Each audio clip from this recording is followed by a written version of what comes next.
Agenda.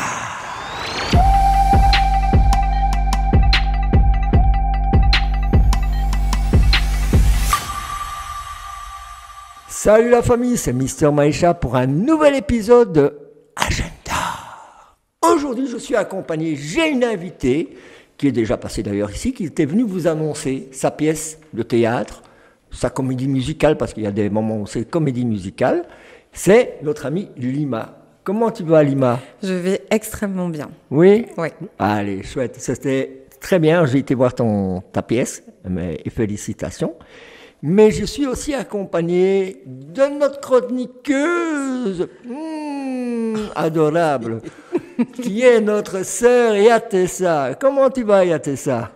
Ça va, je vais bien, Mister Maïcha. Ouais, c'est un petit ça va, ça. Oui, mais ça va. Ok. Et là, on va commencer tout de suite avec toi, Lima. Oui. Tu vas nous parler de cette pièce qui s'appelle, si je me souviens bien, La sclérose. Moi. La sclérose et vous. Voilà. Et qui parle d'ailleurs de la sclérose, mais d'une manière un peu, j'ai trouvé, gentille, légère, amusante. Tu passes un message qui est puissant, qui est dur, parce qu'il y a quand même des moments où on a presque envie de couler une larme, et puis il y a des moments où on éclate de rire quand même. Waouh. Et puis alors il y a du show. Il y a du show dans le sens où tu chantes, où ceux qui sont avec toi sur scène chantent. Il y a aussi du mime. J'ai vu beaucoup de mimes par une danseuse qui était là d'ailleurs. Et j'ai trouvé ça très très intéressant d'amener un sujet grave d'une manière légère, amusante et poignante en même temps. Ouais. Alors, comment t'es venue cette idée? Je sais que tu es atteint de sclérose, on va pas le redire puisque tu nous l'avais dit, mais comment t'es venue cette idée et qui a fait cette mise en scène? Qui a travaillé ça? Parce qu'il y a une mise en scène, c'est pas venu comme ça, quoi. En fait, ce qui s'est passé, c'est comme je l'avais déjà expliqué, c'est la période de Covid qui m'a donné beaucoup de temps pour pouvoir me pencher sur mes rêves.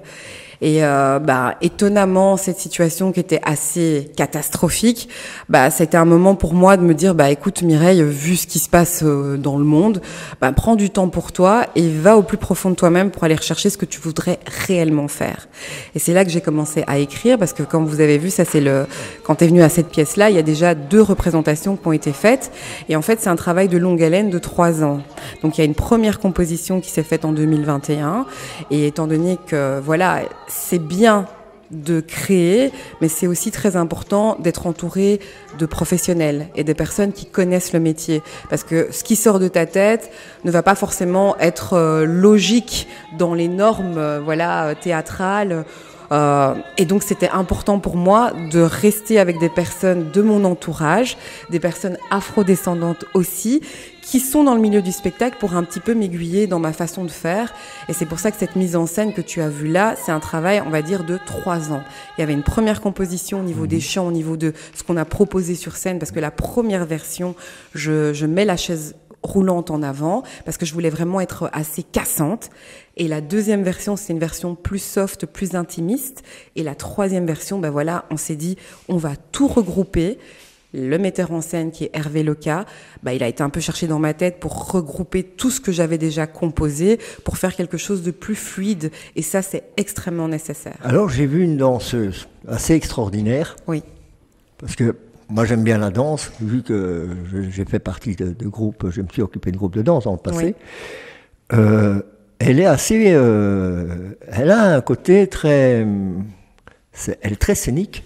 Elle prend bien la place sur la scène. Bien sûr, et elle a un côté... Je ne sais pas si elle a fait du mime, elle a suivi des cours de mime, parce que elle n'a pas besoin de faire grand-chose pour qu'on comprenne ce qu'elle veut faire passer par la danse. Ah oui, c'est une danseuse professionnelle. Et donc, c'est Fiona Mayer. Et je ne sais pas si je dois dire, c'est une danseuse biblique, si je peux me permettre.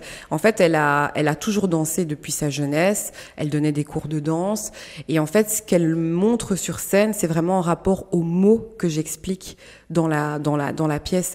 Et c'est ce que je voulais vraiment retrouver.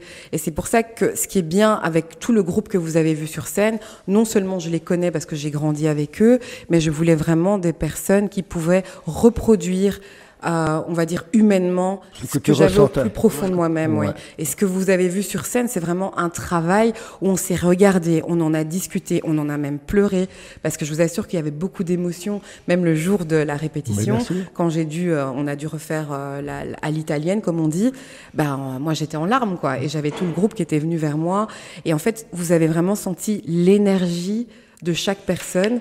Et surtout dans les chants, surtout dans les parties chantées. Oui. Alors j'ai découvert des voix, parce que bon voilà, il y a des solides voix. Hein, il y en a qui sont, on peut dire des ténors, des barytons. On pourrait croire qu'ils ont fait de l'opéra, parce qu'ils ont cette capacité-là, j'ai l'impression. Oui. Totalement. Et puis j'ai découvert que toi aussi tu chantais. Et alors j'ai entendu une voix très gospel, très gospel. Ça m'a fait penser à des gens comme Whitney Houston par moment. Oui, parce que Whitney Houston a quand même une base de gospel. Non, mais ça m'a fait penser à ça. Et voilà, donc, qu'est-ce qui t'a donné envie de chanter? Mais en fait, depuis que je suis petite, je chante, parce que je chantais à l'église. J'étais les petits chœurs à l'église. Et voilà, et donc, c'est une formation que j'ai depuis que je suis petite, que je ne montre pas forcément, que je n'ai pas eu l'occasion non plus de le faire.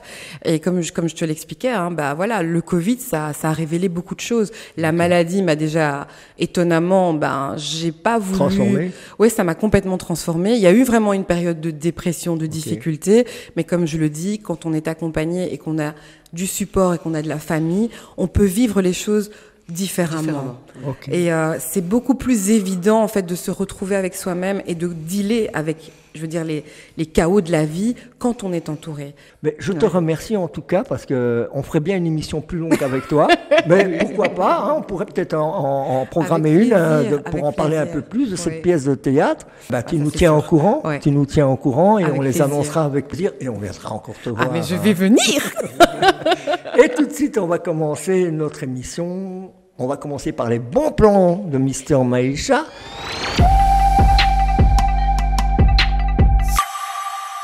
Le Centre culturel congolais, ouverture sur les communautés et les cultures afro. Et aussi, c'est situé boulevard Poincaré, 77, à Bruxelles. Second bon plan, c'est le pavillon Roteur pour toutes vos activités socio-culturelles et concerts, éventuellement aussi, situé à la rue Victor Roteur à Anderlecht, au numéro 104. Et le dernier des bons plans, c'est tous les lundis au New Rocky Pompadour, Rojalao, en concert dès 20h à Saint-Gilles, au Parvis de Saint-Gilles. Et tout de suite, agenda.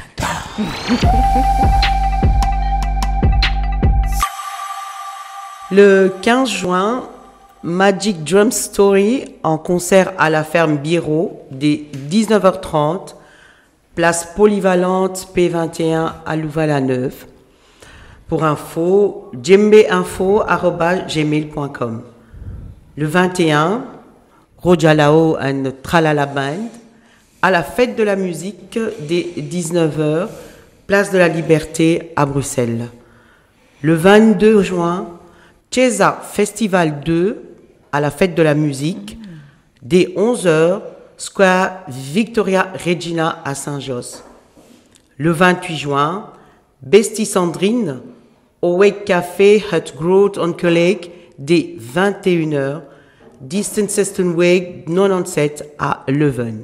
Pour info, 0486 499 453. Le 29 juin, Fashion Show by YNC Creation au centre communautaire maritime dès 17h, rue Vandenbogard 93 à Molenbeek.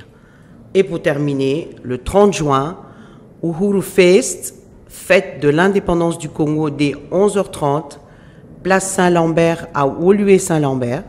Pour info.kitoko.be@gmail.com. Et ben voilà, on est arrivé au bout de cet agenda pour cette semaine. Et puis je vous invite bien sûr à nous suivre. Si vous voulez nous écouter, www.botte.be. Si vous voulez nous voir à l'infini, abonnez-vous à notre chaîne YouTube Botte TV en levant un petit pouce s'il vous plaît, likez.